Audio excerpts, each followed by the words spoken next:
Today, you're going to see the best films based on true events. Films whose stories didn't come from a screenwriter's imagination, but from life itself. From the horrors of Nazism and war to the unsolved hunt for the most elusive and disturbing killer in criminal history. Today on Cine Prime.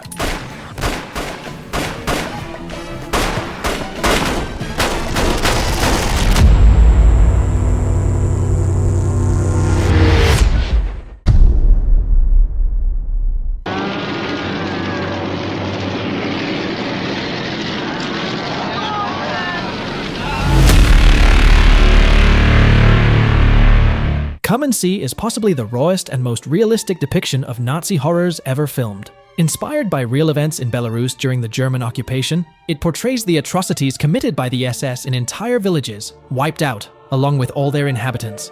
Klimov didn't want to soften anything. He wanted the viewer to feel the terror as civilians lived it. The most shocking part is that the story is told through the eyes of a child, and we witness how the war kills him from within, leaving him dead while still alive. From the scene where he learns the Nazis have murdered his family, he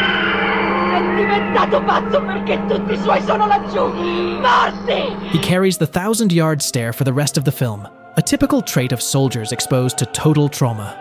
This isn't symbolic evolution. The actor visibly ages before the camera. The nearly documentary-like cinematography immerses the viewer in a landscape of smoke, mud, and death, without heroic music or hope. Everything shown on screen has a factual basis. There is no fiction in the brutality, no narrative relief, just a camera staring straight into barbarity.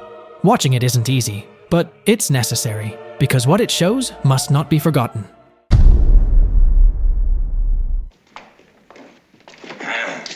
Good afternoon, this is the Barrel Gang. Now, if everybody will just take it easy, nobody will get hurt. Bonnie and Clyde changed the history of cinema, and did so with two corpses behind the wheel. Based on the real-life criminals who terrorized the US during the Great Depression, the film not only recreates their heists and murders, it turns them into an electric dance between glamour, violence, and death. Arthur Penn doesn't romanticize, but neither does he condemn. He shows a young, charismatic, and lost couple choosing crime as a way of escape. They robbed banks, killed police officers, kidnapped innocents, and in the film, every shot echoes with deeper meaning. Aimless youth, social frustration, and an era of despair. In real life, Bonnie Parker and Clyde Barrow killed at least 13 people, including several lawmen. They were hunted for 2 years until they finally fell in a brutal ambush on a Louisiana highway, shot over 100 times. The graphic violence of their ending, with Bonnie and Clyde executed in slow motion, marked a turning point in Hollywood. No one was ready for that level of rawness.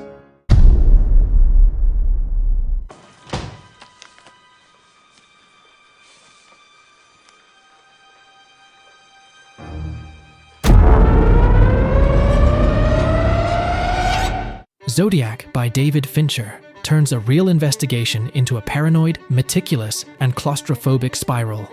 Based on the true case of the Zodiac killer, who terrorized California in the 1960s and 70s, this film doesn't aim to solve the crime. It shows how it destroys those who try. The killer sent coded letters to newspapers, describing his crimes with a mix of arrogance and sadism. He killed random couples, stalked families, and mocked the police for years. He was never caught.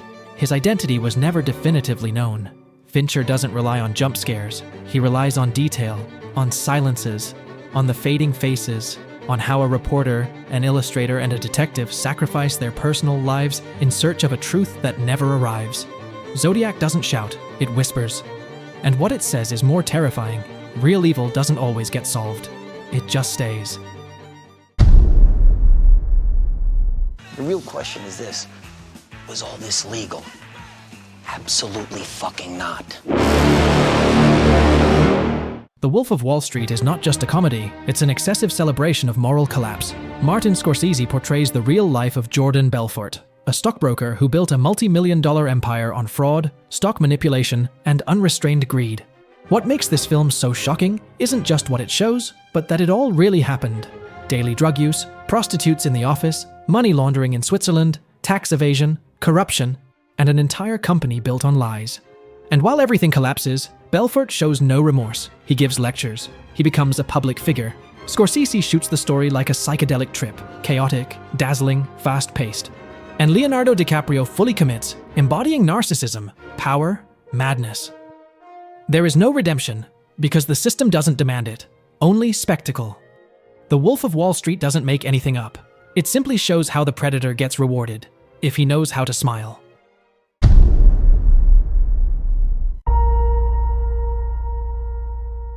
Dersu Uzala doesn't feel like a true story, but it is. Directed by Akira Kurosawa, this film tells the encounter between a Russian explorer and a mysterious nomadic hunter in the vast regions of the Siberian Far East. The story is based on the real diaries of Captain Vladimir Arseniev, who documented his expedition in the early 20th century. Filmed in the most remote and majestic landscapes on Earth, Dersu Uzala is real cinema, physical, human, unembellished. Every shot conveys a real connection to nature, survival, and respect between cultures. Kurosawa doesn't idealize, he observes. And by doing so, he turns this story into a meditation on friendship, dignity, and the tragedy of being forgotten. There are no traditional heroes here, no grand gestures. Just a man facing the immensity of the world, with wisdom, humility, and memory. A forgotten gem, an honest portrait of someone who truly existed, and left a mark in silence. I'm an innocent man! I spent 15 years in prison for something I didn't do! In the Name of the Father is a film that burns, not only because of what it shows, but because of what it denounces. Based on the real case of the Guildford Four, it tells how 4 innocent people were convicted for an IRA bombing they didn't commit. Jerry Conlon, played with brutal intensity by Daniel Day-Lewis, had his youth stolen, his freedom taken, and even his father, also innocent, imprisoned alongside him. The film doesn't soften anything. It portrays torture, false confessions, police corruption, and a judicial system more interested in closing a case than delivering justice. It's political cinema, but also deeply personal. A cry of despair and love between father and son in the face of atrocious injustice. The most disturbing part is knowing that all of it happened, that someone paid with his life for a crime he didn't commit, and that forgiveness, when it finally comes, is never enough. A true story that still hurts, because the truth came too late. But this film helped the world learn that truth, clear the family's name, and give them a tribute.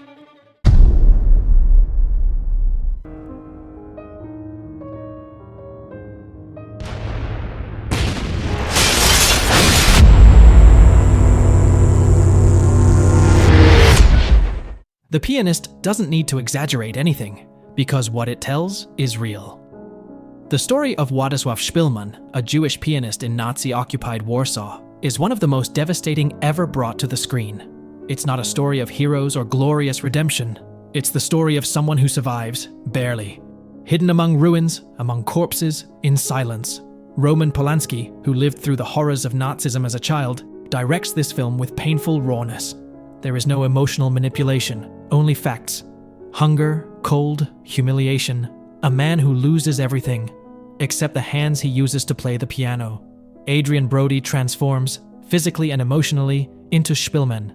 His hollow stare is that of millions who went through the same and were never heard. This is not war fiction, it is testimony. And what hurts the most is that it doesn't need to invent anything to shock, because it all happened.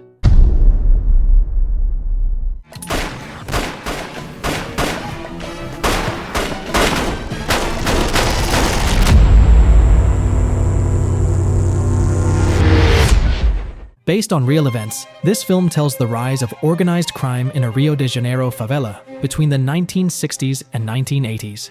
But it does so from the inside, with unbearable rawness, no filters, no comfort. There are no cartoon villains here. There are children with guns, children who kill, who die, who had no choice. The character of Zé Pequeno, based on a real criminal, is the face of a violence that spreads like a plague in a place where the state does not exist. The film hits like a gunshot. Fast, dirty, desperate. The cinematography, editing, and casting of real actors from the favelas create a burning sense of authenticity, because what we see is not fiction. It's what happened. It's what's still happening. Its impact was so powerful that many of the previously unknown actors ended up being pursued by the very system the movie denounces. City of God doesn't just portray crime, it portrays the injustice of being born condemned, before even having a chance.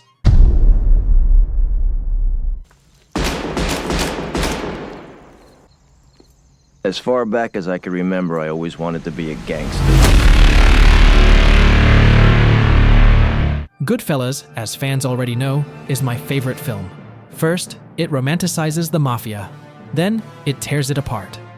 Based on the true story of Henry Hill, a young man absorbed by organized crime in New York from a young age, this movie is a masterclass in direction, screenwriting, and narrative rhythm. Martin Scorsese films a downfall. From the first shot, you know this is going to end badly, but you can't look away. Every scene crackles with energy. Cocaine, blood, betrayal. Henry's voiceover isn't just narration, it's confession. A man telling you, almost with nostalgia, how his life spiraled into ambition and paranoia. The most shocking thing is that it all happened. The characters were real. Jimmy Conway, Tommy DeVito, Paulie, all taken from real life, all dangerously alive on screen. The executions, the heists, the trafficking, everything documented, everything true. Goodfellas is not a gangster story. It's the truth behind the glamour. And that truth, as Henry discovers, always demands a price.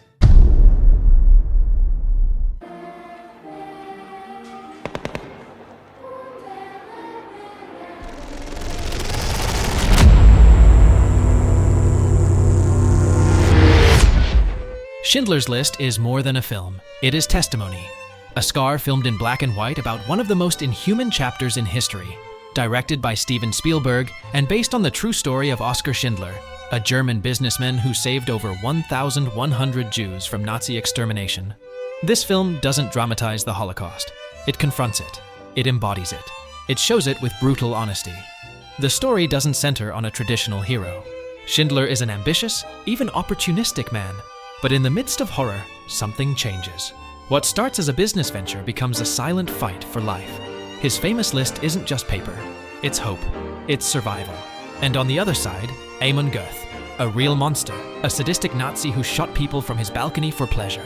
Every scene with him chills the blood, because it's true, because he existed. His sadism is not an exaggeration, it's a record. Schindler's List isn't something you watch, it's something you survive. And never forget, it's proof that cinema can be memory, and also justice.